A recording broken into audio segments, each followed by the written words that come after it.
അപ്പോൾ ഈ Q R കോഡിൻ്റെ ഒരു എക്സാമ്പിൾ, ഐ മീൻ എനിക്കൊരു കുറേ ഡൗട്ട് ഉണ്ടായിരുന്നു. ഇപ്പോൾ ഈ ക്യു ആർ കോഡിൽ നോക്കുമ്പോഴും അതിലിങ്ങനെ ഓരോരോ കോഡ് എങ്ങനെയാണ് ഉണ്ടാക്കുന്നത്, ഓരോരുത്തർക്ക് ഡിഫറെൻ്റ് ആണല്ലോ. ഇതെന്തെങ്കിലും മാത്സ് റിലേറ്റഡ് ഉണ്ടോ അതിൽ? ക്യു ആർ കോഡ് ഉണ്ടാക്കുന്നത് അതൊരു ജാപ്പനീസ് ആണെന്ന് തോന്നുന്നു, ഒരു എഞ്ചിനീയറാണ് ഉണ്ടാക്കുന്നത്. നമ്മൾ ബാർ കോഡ് ഉണ്ടായിരുന്നു ഇതിന് മുന്നേ. ബാർ കോഡ് എന്ന് പറഞ്ഞാൽ വൺ ഡയമെൻഷനാണ്. വൺ ഡയമെൻഷൻ എന്ന് പറഞ്ഞാൽ ഡേറ്റ ലിമിറ്റഡ് ആണ്. നമുക്കൊരു 20 ക്യാരക്ടർ അങ്ങനെ എൻ്റ് ചെയ്യാൻ പറ്റത്തുള്ളൂ. അപ്പോൾ ചില പ്രോഡക്റ്റിൽ അതും കവിഞ്ഞ് പോകേണ്ട സിറ്റുവേഷൻ വന്നപ്പോഴാണ് ഈ പറഞ്ഞ ക്യു ആർ കോഡിനെ ചിന്തിക്കുന്നത്. അപ്പോഴാണ് അത് 2 ഡയമെൻഷനായിട്ട് എന്ന് വെച്ചാൽ XY ആക്സസിലേക്ക് മാറ്റുന്നത്. അപ്പം അതിന് കുറേ അത് മെട്രിക്സ് ആണ്, മാത്തമാറ്റിക്സ് ആണ് സത്യം പറഞ്ഞാൽ പ്യൂർലി. പക്ഷേ നമുക്കത് അറിയണമെന്നില്ല, അത് ഓൾറെഡി ഉണ്ടായി കഴിഞ്ഞല്ലോ. അപ്പം മെട്രിക്സ് 21 എന്ന് തോന്നുന്നു ഇപ്പോഴത്തെ ഉപയോഗിക്കുന്ന പോപ്പുലറായിട്ട് യൂസ് എന്ന് വെച്ചാൽ 21 റോസ് 21 കോളംസ് അങ്ങനെ സ്ക്വയർ. അതുപോലെ വലിയ ക്യു ആർ കോഡ് ഉണ്ട്. എന്ന് വെച്ചാൽ ഡേറ്റ നിങ്ങൾക്ക് എത്രമാത്രം ഉണ്ട്. ചിലപ്പോൾ ഒരു ക്യു ആർ കോഡിനകത്ത് ഒരു പാറ്റേൺ റെക്കോർഡ് ചെയ്യാൻ പറ്റും.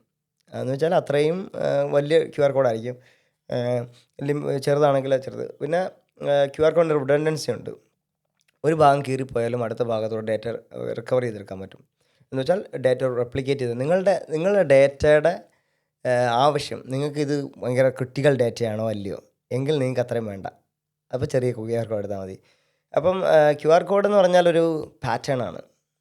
പറഞ്ഞ 3 സ്ക്വയർ എന്ന് പറഞ്ഞത് നമ്മൾ ഈ അലൈൻമെൻറ്റ് ഉണ്ട്, നമുക്ക് എവിടെയാണ് അതിൻ്റെ ബോർഡർ കണ്ടുപിടിക്കുന്നതും പിന്നെ അതുപോലെ സ്ക്യൂഡ് അതിന് വേണ്ടിയിട്ടാണ്. അതിൽ ചെറിയൊരു 4ാമത്തെ റെക്ടാങ്കിൾ വെച്ച് നിങ്ങൾക്ക് ഏത് ആംഗിളിൽ നിന്ന് വേണമെങ്കിൽ ക്യു ആർ കോഡ്, ഇപ്പം ഇവിടുന്ന് വേണമെങ്കിൽ നിങ്ങൾക്ക് ക്യു ആർ കോഡ് സ്കാൻ ചെയ്യാം, നേരെ വേണമെങ്കിൽ അങ്ങനെയൊക്കെ വെക്കാം. അത് സാധ്യമാക്കുന്ന ആ ഒരു 4ാമത്തെ സ്ക്വയർ വെച്ചിട്ടാണ്. പിന്നെ ഈ പറഞ്ഞ പാറ്റേൺ പോകുന്നത് താഴേന്ന് ഇങ്ങനെയാണ് പോകുന്നത്, ഒരു സിഗ്സാഗ് മോഷനോ. അപ്പം ഓരോ ഡോട്ടും നമ്മൾ ഡേറ്റയായിട്ട് കണക്കാക്കുന്നത് 0 1 0 1 എന്ന് പറഞ്ഞൊരു കണക്ഷൻ ഉണ്ട്. അപ്പോൾ എവിടേക്കാണോ ഡോട്ടുള്ളത് അവിടെയൊക്കെ ഡേറ്റ ഉണ്ട്, ബാക്കിയുള്ളതെല്ലാം വൈറ്റ് ആണെന്നുള്ളതാണ്. അപ്പോൾ അതിനെ ലെയർ മാസ്ക് ചെയ്തുകൊണ്ടൊരു ലെയർ കൊണ്ടുണ്ട്. എന്ന് വെച്ചാൽ നമ്മുടെ ഡിവൈസ് ക്യാമറ ഉണ്ട്, എനിക്ക് ക്യു ആർ കോഡ് സ്കാൻ ചെയ്യാൻ പറ്റില്ല എന്ന് പറഞ്ഞതിൻ്റെ അർത്ഥമില്ല. കാരണം ക്യു ആർ കോഡ് പാറ്റേൺ മനസ്സിലാക്കുന്ന ഒരു കമ്പ്യൂട്ടിംഗ് എഞ്ചിൻ അതിൻ്റെ പുറകിൽ വേണം. അപ്പം പൈത്തണിലൊക്കെ ആണെങ്കിൽ ഈ പറഞ്ഞതുപോലെ ഒരു മൊഡ്യൂളുണ്ട്. മൊഡ്യൂളിനകത്ത് കൃത്യമായിട്ട് പറഞ്ഞു കൊടുക്കുക എങ്ങനെയാണ് അത് റീഡ് ചെയ്യേണ്ടതെന്നുള്ളത്. ആ മൊഡ്യൂൾ ഇമ്പോർട്ട് ചെയ്ത് കഴിഞ്ഞാൽ നിങ്ങൾക്ക് അത് ക്യു ആർ കോഡിൽ എന്ന് വെച്ചാൽ നമ്മുടെ ഫോണിൻ്റെ ക്യാമറ ഒരു ഡിവൈസായിട്ട് കണ്ടാൽ മതി. ക്യാമറ ഡിവൈസ് കൺട്രോളർ ക്യാപ്ചർ ചെയ്യുന്നു. ആ ക്യാപ്ചർ ചെയ്ത ഡേറ്റയെ പുറകിലുള്ള